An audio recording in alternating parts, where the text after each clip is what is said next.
Voilà, merci pour votre fidélité et votre confiance sur nos antennes et surtout bienvenue à ces nouveaux numéros de version croisée. En bouclant sa visite de 3 jours en République démocratique du Congo, la délégation du Conseil de sécurité des Nations Unies, conduite par le représentant français aux Nations Unies, M. François Delattre, a appelé la classe politique congolaise à dialoguer pour un consensus beaucoup plus large au sujet de l'utilisation ou non de la machine à voter. C'est ça le point qui nous intéresse dans cette émission. Et la question principale que nous allons nous poser, c'est que faire pratiquement de ces recommandations de la délégation du Conseil de sécurité des Nations Unies. Nos invités sont déjà là. Nous avons Martin Mukonkole, vous êtes membre de Ensemble pour le changement, une structure, membre du rassemblement de l'opposition. Merci d'avoir répondu à notre invitation. Merci. Voilà, en face de vous, vous aurez Guillaume Manjolo, il est secrétaire général de l'ULDC, parti membre du Front commun pour le Congo. Merci d'avoir accepté de répondre à notre invitation. Merci à vous. Alors, ma première question, elle est directe. J'aimerais commencer avec l'opposition. François Delattre, au nom de ses collègues qui étaient à Kinshasa dans le cadre d'une mission d'information du Conseil de sécurité des Nations Unies, recommandait un consensus beaucoup plus large autour de l'utilisation ou non de la machine à voter. Au-delà de cette considération et bien d'autres, que faire avec l'ensemble de conclusions de cette mission? Je tiens d'abord à vous remercier, M. Edmond, pour cette invitation. Très bien. Et je profite pour saluer tous les téléspectateurs qui suivent Télé 50. Je crois que la grande ou la forte délégation de 15 personnes qui est venue chez nous, elle est venue pour des objectifs. Et le premier objectif, qui est le plus fondamental, c'était en rapport avec le processus électoral dans notre pays. Parce qu'à 80 jours de la date fatidique, nous n'arrivons pas à voir le processus avancer conformément à l'esprit des opérateurs politiques du Congo, à l'esprit de la Constitution et à l'esprit de l'accord de Saint-Sylvestre. Voilà, s'ils sont arrivés ici, c'était pour nous demander que ce processus électoral soit vraiment un processus inclusif. Inclusif pourquoi? Parce qu'on ne peut pas organiser des élections quand il n'y a pas la concordance, où il y a la cohésion nationale. On a besoin que tout le monde puisse réellement accepter et adhérer à ces principes démocratiques pour qu'on arrive à élire de nouveaux animateurs. Et ils sont venus pour nous rappeler l'importance de respecter la parole et de respecter nos engagements. Et nous avions convenu, quand nous étions à la CENCO, nous avions convenu que nous devons avoir un processus électoral qui devrait être inclusif. Or, par les temps qui courent, on a constaté qu'il y a à un certain moment une certaine exclusion de certains. Et je ne vais pas directement aller au bout. Et même dans la retenue des candidatures, à un certain moment, on a fait une sélection qui n'a pas été très juste. Il y a l'exclusion de Moïse Katumbi, qui n'est pas venu et qui ne fait pas partie. Or, c'est parmi des acteurs importants, des acteurs politiques importants, qui en principe doivent contribuer à l'apaisement de la situation et à la cohésion nationale. Voilà pourquoi nous disons, et leur présence, d'une part, ce n'est qu'un rappel à des opérateurs politiques, souvent et surtout de la majorité, qui à un certain moment n'ont pas la culture de respecter des engagements, n'ont pas la culture de respecter la parole, n'ont pas l'habitude à un certain moment de réfléchir réellement Congo. Ça vous avez élaboré, mais vous ne répondez pas directement à ma question. Que faire de cela? C'est peut-être verser ces conclusions dans le cadre de la commission technique entre commission électorale, candidat président de la République, déjà en vue? Non, oui. J'étais en train de vous répondre que faire. Oui. Il ne nous reste qu'une seule chose, d'avoir une volonté d'appliquer ce que nous avions nous-mêmes convenu. Voilà. C'est-à-dire le processus doit être libéré afin qu'il ne soit pas un processus qui exclut certains. C'est la même question que je vous pose. Je rappelle à tous les invités que le temps de prise de parole, c'est 3 minutes. Je pense qu'on aurait peut-être pu intituler cette question-là « Que faire de la tentative hors sujet du Conseil de sécurité ?» Au sortir de l'Assemblée générale des Nations Unies, où le mot phare, le mot clé a été souveraineté, non-ingérence, déclamé par 3 membres du Conseil de sécurité, 3 membres permanents du Conseil de sécurité, en l'occurrence M. Trump et les délégués de Vladimir Poutine et ceux de la Chine.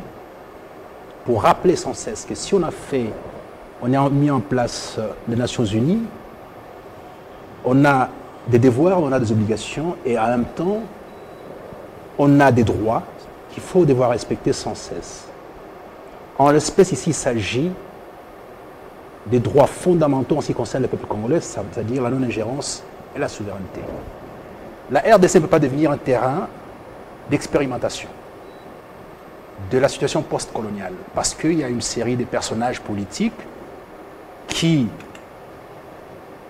assis sur leur célébrité, estiment qu'ils peuvent dénaturer cet État, cette République, pour leurs propres intérêts. Donc cette communauté internationale, au terme de cette Assemblée générale, avait convenu qu'effectivement on ne peut pas interférer. Or, les élections sont des affaires internes. Il n'y a pas eu, dans notre espace, un pays dont les processus électoraux a vu l'interférence de la communauté internationale, notamment du Conseil de sécurité. Ça n'existait pas. Ceux qui ont installé des dictatures solides, sanguinaires autour de nous, continuent à œuvrer calmement. On n'a pas vu cette communauté envoyer des délégations. Et alors, cette fameuse communauté arrive ici à un bon moment. Pourquoi? Parce que Dieu étant congolais, les discrédits tombés sur eux, avec leur fameuse MONUSCO qui est impliquée dans les trafics et dans les viols. Dans les viols parce que la résolution 2409, que j'ai eu l'opportunité de pouvoir présenter dans une conférence mémorable devant les étudiants, elle reprenait in extenso que les agents de la MONUSCO étaient impliqués dans les viols en RDC, c'est établi, et dans les trafics. Pas plus tard qu'avant-hier, on a vu un accident d'un blindé, et dans ces blindés contenaient des sacs de coltan avec des casiers de bière, sous la barbe et les nez de la communauté internationale ici sur place. Ce qui fait que la forfaiture telle qu'elle est organisée pour faire en sorte de créer un pouvoir qui soit soumis à leur autorité contre les intérêts majeurs de la RDC, notamment le code minier qui fait mal à Glencore, qui fait mal à tout ce monde-là, pose un problème. Je pense qu'il avait pris plus de temps que moi. J'ai sûrement développé. D'accord, très bien. Mais simplement, c'est-à-dire qu'il faut rappeler les choses dans leur substance. Il s'agit d'un processus interne. On est fatigué d'une habitude qui s'installe en RDC, tirée de la conférence nationale souveraine, où il faut discuter sans cesse, sans que les peuples se prononcent. Le peuple congolais doit se prononcer maintenant.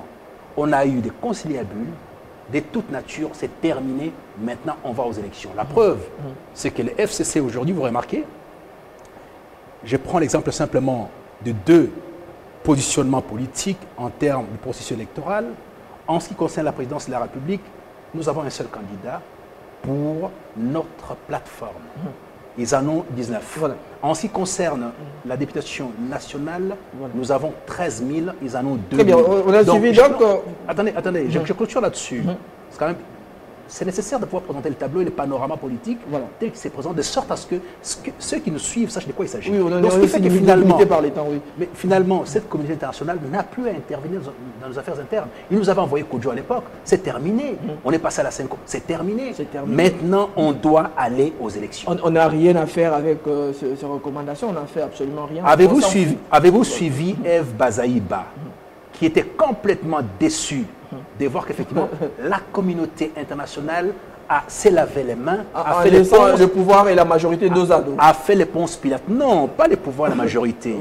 A laissé l'opportunité. C'est ce qu'exactement Eve Bazaïba a dit. Non. Merci beaucoup. Ce qu'elle a dit n'a rien à voir. C'est-à-dire qu'elle s'est plainte qu'on n'a pas eu la solution espérée, qu'on les porte sur le dos. Mais simplement, c'est la CENI face à la population congolaise pour mettre en œuvre les élections. C'est tout. Réplique. J'ai bien suivi M. Madiolo. Je suis content qu'il soit de ces camps-là. Les camps qui n'est pas les miens, qu'il ait une mauvaise lecture. Vous avez vous-même senti qu'il ne vous a pas répondu à la question. Non, mais là, vous ne prenez pas ma position. Non, ça c'est moi. J'ai suivi ensemble avec les Je l'ai quand même suivi. Il a rencontré mes préoccupations. Dans ce qui n'a rien à voir avec la présence. Et il a commencé à justifier, tout en oubliant que nous sommes un État qui est membre des Nations Unies. Et en tant que membre, il a dit qu'il y a, lors de l'Assemblée générale, il y a eu deux mots majeurs. Il y a eu la non-ingérence et la souveraineté, prononcés par le président des États-Unis, les représentants de la Russie et les Chinois. C'est tout à fait bien. Mais est-ce que cette délégation qui est venue, elle est venue d'elle-même ou bien c'est une délégation qui est ici de cette même Assemblée générale?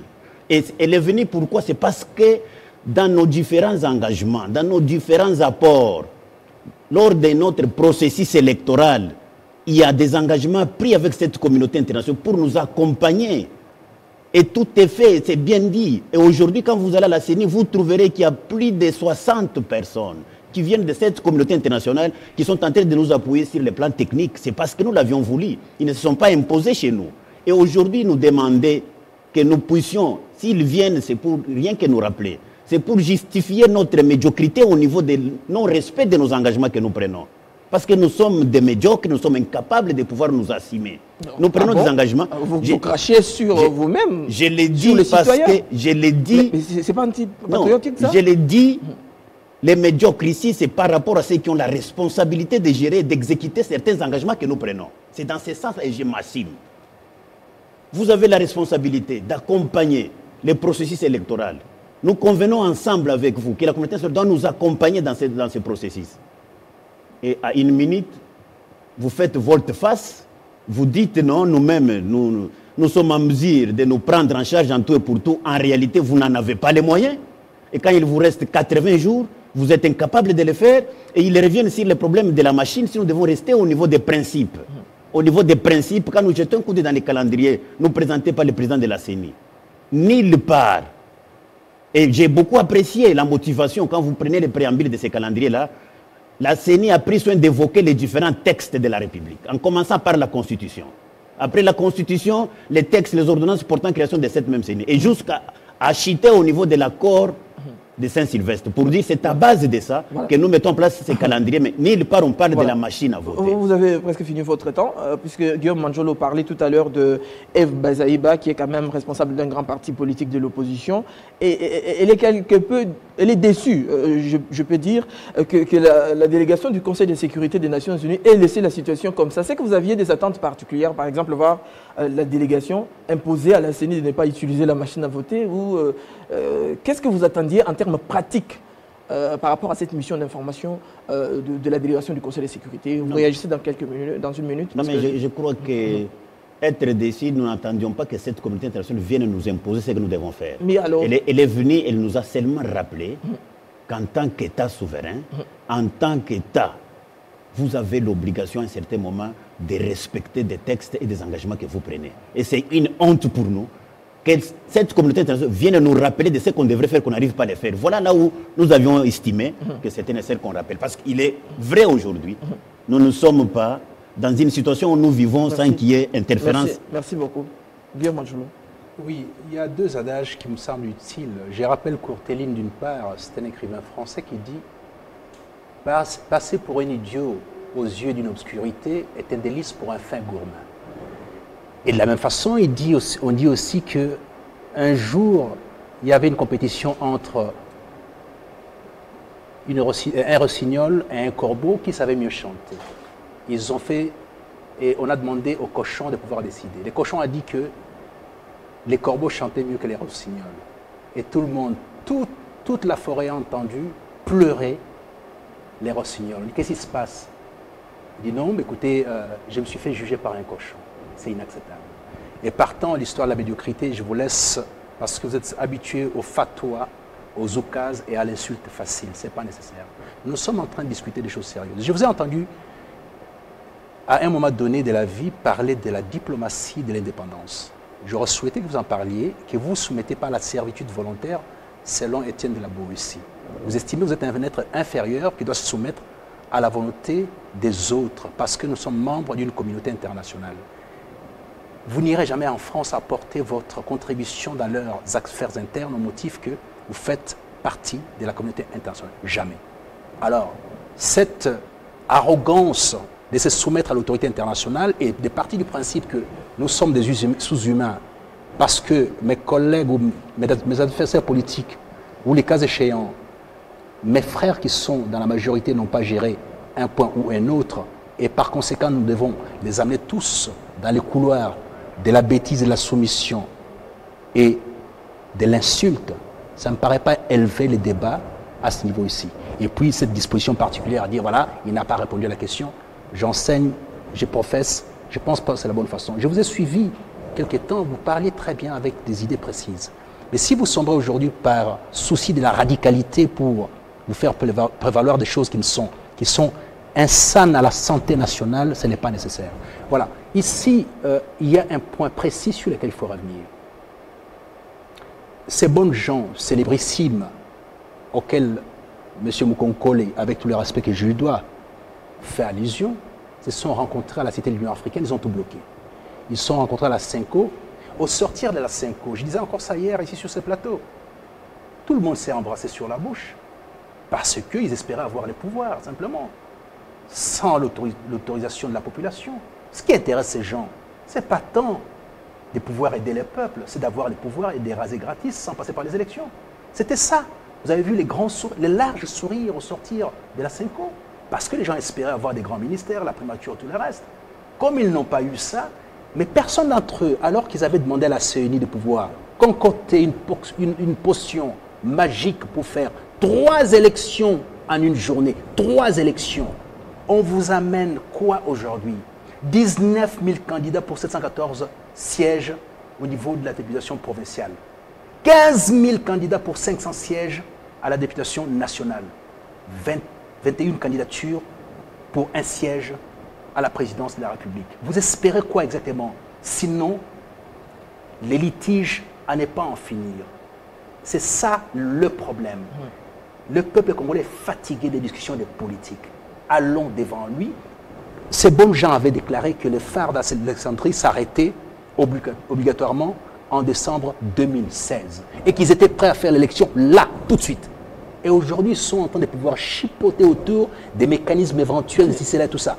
Monsieur Mukonkole, vous avez été député et vous le savez pertinemment qu'en 2006, on a eu une élection avec les matériaux à notre disposition. Il y a eu la guerre de Kinshasa. En 2011, on a eu les élections avec les mêmes matériaux. On a eu quasiment la déflagration de la République qui a été contenue. Et vous estimez qu'effectivement, on doit continuer à vous entendre. Les politiques congolais sont en train de retarder les choses et mettre ça sur le dos de la population. Mais sollicitons son avis. Et c'est demain, le 23 décembre 2018. Nous devons absolument le faire. Et il n'y a pas... L'arbitre, c'est la population. Point barre. À ce niveau-là, vous nous aidez bien à avancer au-delà des recommandations de la délégation du Conseil de sécurité. Mais le problème est réel. Il y a divergence au sujet de l'utilisation ou non de la machine à voter. Qu'est-ce qu'on fait? Regardez-vous en face et discutez. Moi, je crois qu'ici, je ne souhaite pas que mon co-débatteur d'en face pense que nous ne sommes pas pour les élections. Nous tenons à ce que les élections puissent avoir lieu le 23 décembre de cette année. Nous tenons à ça et nous nous disons, parce que ça doit être des élections qui doivent réconcilier le peuple congolais. Ça ne doit pas être des élections qui doivent créer encore des troubles ou des problèmes dans les têtes du peuple congolais. Voilà pourquoi nous estimons que ces élections doivent être des élections apaisées, doivent être des élections qui impliquent tout le monde pour qu'il n'y ait pas de frustration. Et nous voulons bien que nous organisons ces élections. Et c'est pourquoi nous disons que ce processus ici doit être un processus qui met tout le monde d'accord. Que ça ne soit pas un processus qui, il y a une certaine catégorie qui a des réserves par rapport à ce processus. Par rapport à ce processus, tenant compte de cette donne de la machine à voter et tenant compte de ces fichiers électroniques qui doivent en principe être éclaircis ou clarifiés par rapport à ces électeurs qui sont sans empreinte. Nous sommes pour. Vous avez dit qu'en 2006, il y a eu des élections. Bien sûr, en 2011, oui. Cela ne veut pas dire que l'expérimentation de la machine à voter, nous ne disons pas que c'est une mauvaise chose, mais nous disons que mettre en application ça maintenant et tout de suite, je crois que c'est très tôt. Pourquoi? Parce que notre peuple n'a même pas été associé, ni initié, ni bien informé de l'usage de cette machine à voter dans son accompagnement au niveau du processus électoral. Nous disons, parce que nous devons à un certain moment respecter ce que nous disons et ce que nous couchions comme texte et ce que nous avions comme résolution. Et c'est à ce niveau-là que je pense que nous devons tous aller aux élections. Et pour aller aux élections, il faut qu'on évite à un certain moment des frustrations, il faut qu'on évite d'exclusion, il faut qu'on évite des choses qui n'ont jamais été prévues. Voilà notre grand souci. Nous tenons à ce que nous puissions aller aux élections. Voyez-vous, M. Mukonkole, Vous êtes un frère et là, vous venez de prendre un ton intéressant. Dans la présentation de la chose et tout ça, ça donne plaisir à discuter. Là, on discute en famille tout en n'étant pas d'accord sur certains points. Lorsque ces célébrités se sont réunies à la Cinco, à la Cité de l'Union africaine, on sollicitait de la part de la CENI parce qu'ils voulaient absolument faire les 3 élections en même temps, de trouver les mécanismes pour faire ça. La CENI a proposé cette solution-là.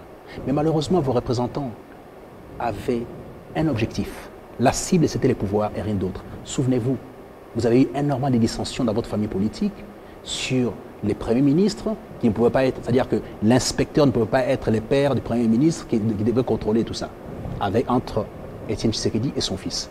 Vous avez parlé rien que de ça. Personne n'a eu, comme vous dites aujourd'hui par rapport à la population, de dire, tiens, mais ce que nous propose la CENI parce qu'on lui avait demandé son expertise, est-ce qu'on n'aura pas un problème avec la population parce qu'elle n'est pas encore assez aboutie ou assez au point pour comprendre ces machines-là? Personne n'a parlé de ça. C'est-à-dire que ça n'intéressait personne à l'époque. C'était ça la situation. Bon, maintenant, vous me dites, et vous avez été candidat et vous avez même été élu. Monsieur Mukonkole, souvenez-vous, en 2006-2011, on avait des listes de plus ou moins par circonscription. Moi, je suis de Luisa. Donc, nous sommes du même périmètre, vous et moi. Les jours où nous chasserons de Kinshasa, on prendra la même route. On doit même se souvenir de ça, puisque cette République a connu ce type de situation, notamment dans les Katanga, que aujourd'hui vous supportez certaines personnes. Vous savez très bien de quoi je parle. Bon, bref. À Luisa, on aura cette fois-ci plus ou moins 600, entre 300 et 500 candidats au niveau de la députation provinciale et autour de 300 au niveau de la nationale. Dites-moi, nos pauvres mamans, nos pauvres petites personnes qui ne savent à peine lire et écrire, comment font-ils pour pouvoir effeuiller pendant 1 heure du temps, un bouquin de plus ou moins 900 pages. Vous savez, vous-même qu'avec les photos, on ne sait pas les voir, sur les photos minuscules. On a un problème. Vous avez raison de dire il va falloir une pédagogie là-dessus. On peut s'entendre là-dessus sur la pédagogie. Mais il est hors de question qu'on revienne avec du papier interminable. Voilà. C'est un problème pratique que vous êtes posé en face. Non, mais je crois que mon frère, il a compris, mais il n'arrive pas à spécifier. Aujourd'hui, quand nous allons à Luisa, nous avions peu de partis politiques qui se sont présentés comme des partis politiques qui ont présenté des candidats. Et les regroupements, nous en avons 77. Et ce ne sont pas les 77 qui ont présenté des candidats. Et nous, si vous prenez les regroupements là, nous pouvons nous retrouver à 46. Je suis même allé plus loin, 40. Je ne pense pas que ça peut être un problème de volume d'État. Parce que dans l'État, là, les bulletins, on en avait peur parce que c'était plus de 300-400 partis politiques qui présentaient. Chaque parti politique présentait. Ça créait le volume plus important. Mais à ce jour, avec les regroupements, on a réduit d'abord le volume des bulletins. Il faut qu'on arrive à dire ça aux gens. La liste reste. Nous avons une liste. Combien de listes? 40 listes dans une circonscription. Parce que c'est chaque liste qui présente des candidats. Donc il n'y a aucun problème. C'est ainsi que nous disons. Nous avons salué même l'initiative de la CENI qui a prévu en ce moment ici d'ailleurs l'impression et la commande des bulletins. Parce qu'on ne pouvait plus avoir plus de 100 dans une circonscription électorale. Mais ce qui est important pour le moment, il ne faut pas que nous donnons l'impression que la maman là, celle qui a des difficultés de pouvoir feuilleter les 40 pages de bulletins, vous pensez qu'elle a la facilité de venir devant la machine, qu'elle ne connaît même pas par où il faut commencer et qu'est-ce qu'il faut faire? Vous ne voyez pas que ça crée un problème? Ça crée déjà une certaine discrimination d'expression de la liberté de vote. Je suis sur votre avis par rapport à la comptabilité. Faisons une mathématique simple, M. Mukonkole. Il s'agit de plus ou moins 60 regroupements officiellement retenus ou qui ont déposé des candidatures. Ils sont à 40 quelques. Non, un peu plus de 60, puisque nous, on a 13 000 candidatures, je sais de quoi je parle. Au niveau déjà de la majorité, nous sommes beaucoup. On a 14. Combien de regroupements qui ont présenté? Il faut aller là-bas, c'est là où je suis avec vous. J'y viens. Vous n'êtes même pas 15 au regroupement, pour la majorité. Vous n'êtes pas 15. Attendez. Nous avons fait la comptabilité. Nous avons des chiffres. La majorité n'a pas plus de 15 regroupements qui ont aligné. Laissez-moi vous répondre, je suis de la majorité, ne parlez pas à ma place. Non, mais nous vous lisons, nous vous suivons. Mais non, vous savez, on ne vend pas du lait à une vache laitière. Ne faites pas ça. Non, il y a 14 regroupements au niveau de la majorité, plus les autres membres du FCC. Il y en a beaucoup. Donc, nous arrivons plus ou moins à entre 50 et 60 regroupements. À Luisa, il y a 4 sièges pour la nationale. Si vous prenez, si je prends même votre propre chiffre simplement, 4 sièges au national, multipliés par 50 ou par 40, nous sommes déjà autour de 300. 300 noms qui sont affichés. 300. Donc, les regroupements, photos et tout le reste. Si maintenant, on va à la provinciale, 6 sièges à Luisa. Donc, si on prend, on est à plus ou moins 400. Alors, dites-moi, l'élection se passe en même temps, à la même minute. On n'entre pas pour voter les députés nationaux et on sort, on va faire un tour, prendre une bière et revenir. Non, on entre, on doit voter les nationales, les provinciales et les candidats chefs de l'État en même temps. Vous faites comment avec 3 bouquins pour pouvoir effeuiller ça? Combien de personnes? Et ça fait à une journée. On n'a même pas droit de faire 2 jours. Donc c'est impossible. Je reviens à votre disposition qui me paraissait d'un intérêt particulier à dire, y a-t-il pas moyen d'une pédagogie, d'enseignement pour que les gens accèdent facilement à la machine? Dans la mesure d'ailleurs, l'expertise anglaise qui est arrivée nous a dit la machine était fiable, mais néanmoins il fallait apporter des correctifs sur les ports de sortie. On peut être d'accord là-dessus, on peut discuter là-dessus. Mais ici, il s'agit d'un arbitre qui impose un mécanisme et des règles légères. Cet arbitre s'appelle la CENI. Donc, venez qu'on aille jouer. Vous ne voulez pas venir jouer. Très bien, vous avez largement discuté. Non, j'ai une précision. Voilà. L'arbitre n'a aucun pouvoir d'imposer les systèmes de jeu aux équipes. Non, il applique les règles. J'ai dit, l'arbitre n'a aucun pouvoir. Je n'ai pas dit qu'il y avait un pouvoir, il arbitre, c'est tout. Voilà, en tant qu'arbitre, c'est avec le consentement des 2 équipes. Vous ne pouvez pas amener les 2 équipes qui ne se sont pas mis d'accord sur la compétition. Vous dites, vous êtes obligés. On se met d'accord. Vous avez été élu du peuple. Non, c'est pas ça. Non. Les règles jugées sont fixées par les souverains. C'est-à-dire le peuple congolais a donné les règles à la disposition de l'arbitre. C'est pas Martin Congolais et Guillaume Manjolo, vous avez très bien discuté. Oui. Mais pour que ceci ressorte un peu du studio, pour que ça soit pratique, faut-il par exemple un dialogue, un nouveau dialogue politique pour négocier sur cette question, un peu au sens cité de l'Union africaine, centre interdiocésain, pour aller aux élections apaisées. Comme je suis vu tout à l'heure, mon Congolais insistait sur des élections qui réconcilient les Congolais. Donc envisager une transition par exemple. Personnellement, nous au niveau de l'opposition, nous disons, nous connaissons nos amis d'en face qui sont nos frères et sœurs. Ils n'ont pas la culture de respecter des engagements. Rappelez-vous, ils sont partis au Kanchachi. Ils sont sortis de là sans se mettre d'accord. Nous sommes allés avec eux au niveau de la Senko. Nous sommes sortis là. Ils ne respectent pas ce que vous entendez. Aujourd'hui, nous demandons encore avec eux d'aller dans un dialogue. Pourquoi faire? Parce qu'on sait qu'ils n'accepteront jamais ce que nous allons convenir avec. C'est pourquoi nous exigeons que pour cette fois-ci, qu'il y ait un sursaut d'orgueil de ce que nous appelons l'amour du Congo. Qu'on accepte.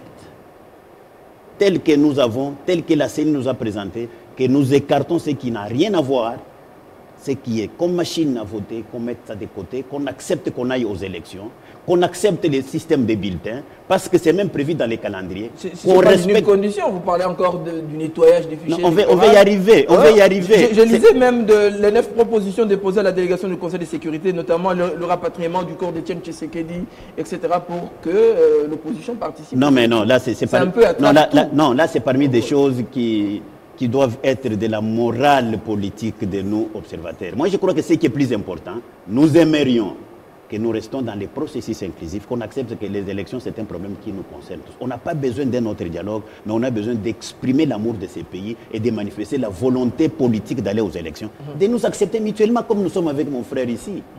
Qu'on accepte les autres qu'on est en train de... Pourquoi on va écarter Jean-Pierre Bemba? Pourquoi on va écarter Mouzito? Pourquoi on va écarter Moïse? Mais ils sont déjà invalidés par la Cour constitutionnelle. Quelles sont les raisons? Sur le plan de la loi qu'on n'attaque pas la Cour constitutionnelle, aujourd'hui, vous faites des cérémonies, vous recevez Jean-Pierre Bemba, vous l'investissez comme sénateur, mais quand il dépose sa candidature, vous dites qu'il est frappé. Soyons sérieux, messieurs. Mais vous savez qu'il y a eu des arrêts de la Cour constitutionnelle. Et vous savez combien d'arrêts on ne respecte pas dans ces pays? On ne peut pas revenir sur... Vous savez combien d'arrêts on ne respecte pas dans ces pays? Vous savez combien de fois on ne respecte pas des textes? Donc, par les amis qui sont au pouvoir aujourd'hui. Dans l'ornière de violation. Nous invitons qu'il y ait ce sursaut nationaliste et patriotique. Qu'on aime notre pays, qu'on se mette d'accord, qu'on aille aux élections. Malheureusement à la fin, je commence avec l'opposition pour la conclusion et puis on finit avec la majorité. Non, je crois que nous aimerions que nous comprenions que ce pays nous appartient. Nous n'avons pas à avoir honte aux yeux quand un voisin nous prodigue un conseil, mais qu'on voit d'abord nous-mêmes, qu'est-ce que nous pouvons faire? Et qu'on accepte que les élections dans notre pays, c'est ce que notre peuple attend. Et nous avons besoin que tous les Congolais viennent contribuer à cette opération importante pour nous permettre un décollage nouveau pour que les pays puissent réellement être le grand Congo qui est respecté en Afrique et qui doit être respecté dans le monde. Qu'on évite ces problèmes de positionnement individuel, qu'on évite ces problèmes d'exclusion individuelle, je crois que ça serait une très bonne chose pour le Congo. Guillaume Madjolo, votre conclusion? J'aurais souhaité, comme vous avez eu l'occasion de me poser des questions de nature à dire, c'est qui votre candidat à la présidentielle? Vous ne la posez plus cette question-là. Peut-être ça ferait partie de prochains numéros. Non, je suis content qu'il ait parlé de manière apaisée, même si à la fin il a retrouvé les sensibilités de leur mouvement salafiste. Je peux comprendre. Mais simplement, il faut rappeler ceci. Il y a d'un côté l'ordre, l'organisation, il y a de l'autre côté les capharnaüm. Est-ce qu'on peut continuer de cette façon-là? Non. Nous avons l'obligation de faire appel à la population congolaise pour décider. Il ne s'agit plus de conciliabules. On a fait ça entre 90 et 97 pendant 7 ans.